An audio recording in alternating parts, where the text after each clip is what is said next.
요즘 AI, 로봇 하면 가장 뜨거운 기업 중 하나죠? 바로 두산 로보틱스입니다. 시장에서는 엄청난 기대를 받고 있는데 또 한편에서는 걱정스러운 이야기도 많이 들려오거든요. 과연 이 기업의 진짜 모습은 뭘까요? 오늘 두산 로보틱스의 밝은 미래와 어두운 현실, 그 양면을 속 시원하게 파헤쳐 보겠습니다. 어떤 투자자가 두산 로보틱스를 보고 이런 말을 했대요. 지금은 폭풍 전의 고요한 시간이다. 와, 굉장히 의미심장한 말이죠.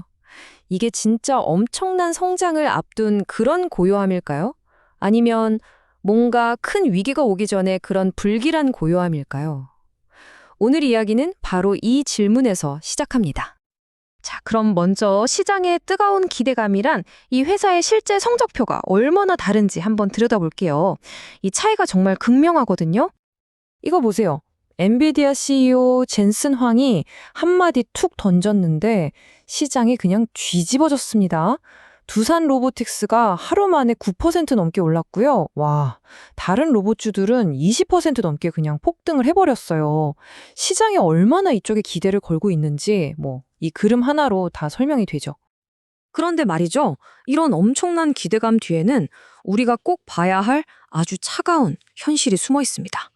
이제부터 그 숫자를 한번 까보겠습니다. 자, 이게 현실입니다. 2025년 1분기 실적인데 상장하고 나서 제일 안 좋았어요. 표를 보시면 매출이 전년 대비 51.5%가 줄었어요.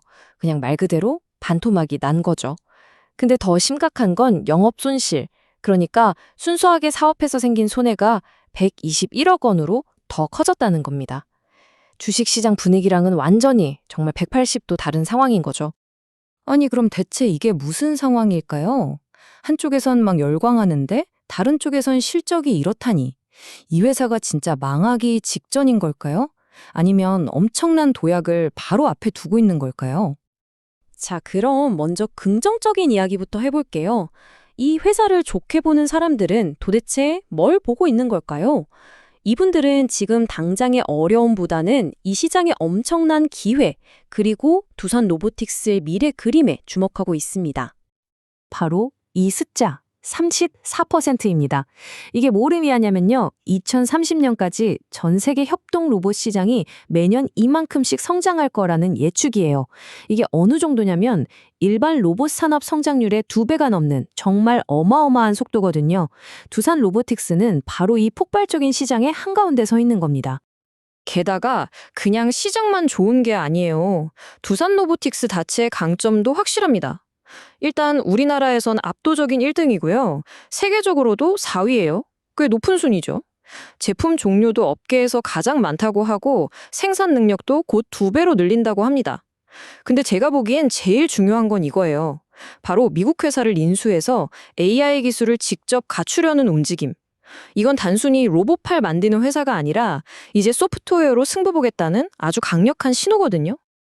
그래서 분석가들이 이런 3단계 로드맵을 그리고 있어요. 자, 1단계, 내년 2025년에 드디어 흑자로 돌아선다. 그리고 2단계, 2026년에는 이익이 폭발적으로 늘어난다. 마지막 3단계, 2027년이 되면 안정적으로 돈을 많이 버는 구조가 만들어진다. 이게 바로 긍정론의 핵심 시나리오입니다. 자, 지금까지는 장밋빛 미래 이야기였죠. 이제는 관점을 확 바꿔서 좀 어두운 현실을 들여다볼 시간입니다. 회사가 지금 당장 마주한 문제들이 꽤 심각하거든요. 이 표가 문제의 핵심을 딱 보여주는데요. 2024년에 두산 로보틱스가 벌어들인 총 매출이 468억 원이에요. 그런데 판매비와 관리비, 그러니까 직원들 월급 주고 마케팅하는 데 쓴 돈만 507억 원입니다. 이게 무슨 뜻이겠어요? 물건 만드는 데 들어간 돈은 빼고도 회사를 운영하는 데만 번 돈보다 더 많이 썼다는 거예요. 한마디로 팔면 팔수록 손해보는 구조라는 거죠. 근데 악재가 이것뿐만이 아니에요. 전 세계적으로 경기가 안 좋아서 기업들이 투자를 줄이고 있죠. 설상가상으로 미국 관세 문제 때문에 제일 중요한 북미 시장 매출이 64.6%나 이건 뭐 거의 붕괴 수준으로 떨어졌습니다. 이런 상황에서도 신제품 개발해야 하니까 연구 개발비는 계속 들어가고 밖에서는 글로벌 강자들이랑 가격으로 밀어붙이는 중국 업체들이랑 피 터지게 싸워야 하는 정말 사면초가인 상황입니다. 아니, 그럼 이 완전히 다른 두 이야기를 어떻게 봐야 할까요? 긍정론과 비관론. 이 둘을 이어주는 열쇠가 바로 회사의 핵심 전략. 바로 AI로의 전환에 있습니다. 지금 이렇게 돈을 많이 쓰는 게 그냥 쓰는 게 아니라 고부가가치 AI 솔루션 기업으로 완전히 탈바꿈하기 위한 투자라는 거죠. 핵심은 이거예요. 예전에는 그냥 로봇팔이라는 부품을 팔았다면 이제는 그 팔에 AI 두뇌를 달아서 커피를 내리는 바리스타 로봇, 물류창고를 책임지는 직원 로봇, 심지어 밭에 나가 농사짓는 농부 로봇처럼 하나의 완성품, 즉 솔루션을 팔겠다는 겁니다. 당연히 이게 훨씬 비싸게 팔 수 있겠죠. 지금의 엄청난 적자는 바로 이 두뇌를 개발하기 위한 투자라고 보는 겁니다. 그럼 이 새로운 전략으로 어디를 노리고 있냐? 이 차트를 보시면 사람이 부족해서 힘들어하는 농업 분야, 그리고 우리 주단에서 흔히 볼 수 있는 식음료, 물류, 스마트팜 같은 곳들이에요. AI와 로봇이 만났을 때 그야말로 대박이 날 수 있는 시장들이죠. 자, 이제 긍정론과 비관론을 모두 살펴봤으니 최종 정리를 해볼 시간입니다. 그래서 폭풍은 정말 오는 걸까요? 만약에 말이죠, 이 긍정적인 시나리오가 진짜 현실이 된다면 그 보상은 정말 어마어마할 겁니다. 분석가들은 3년 안에 매출이 지금의 4-5배로 뛰고 지금 수백억 적자인 회사가 수천억 흑자를 내는 회사로 바뀔 수 있다고 보고 있어요. 투자자들이 지금의 손실을 눈 딱 감고 버티는 이유가 바로 이 대박에 대한 기대감 때문인 거죠. 결국 이 모든 이야기는 딱 동전의 양면 같아요.